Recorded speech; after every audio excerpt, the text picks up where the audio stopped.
శ్రావణ మాసం వచ్చిందంటే చాలు ప్రతి ఇల్లు దేవాలయంలాగే కనిపిస్తుంటుంది. ఏ ఇంట్లో చూసినా పూజలు, వ్రతాలు, భగవన్నామ స్మరణే వినిపిస్తుంది.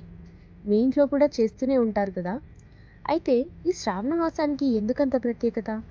ఏంటి శ్రావణ మాస విశిష్టత అనే విషయాల గురించి తెలుసుకునే ప్రయత్నం చేద్దాం.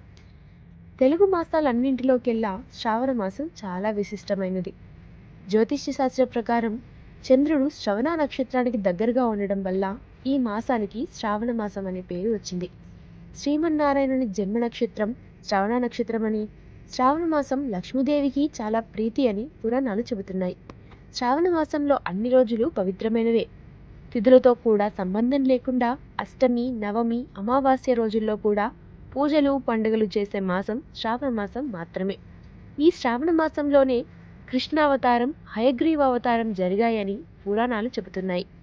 ఈ మాసంలో వ్రతాలు, పూజలు ఆచరిస్తే ఎంతో మేలు జరుగుతుందనేది శాస్త్రవచనం.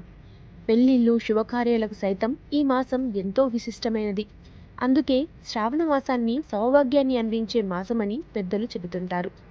శివకేశవులిద్దరికీ, అలాగే అమ్మవారికి కూడా శ్రావణ మాసం ప్రీతిపాత్రమైనదే కాబట్టి ఈ మాసంలో సోమవారాలు శివారాధన, మంగళవారాలు శక్తి ఆరాధన, బుధవారాలు విష్ణు భగవానుని ఆరాధన, శుక్రవారాలు లక్ష్మీదేవి ఆరాధన వల్ల దీర్ఘ సుమంగళీ ప్రాప్తితో పాటు అష్ట ఐశ్వర్యాలు కలుగుతాయని నమ్ముతారు.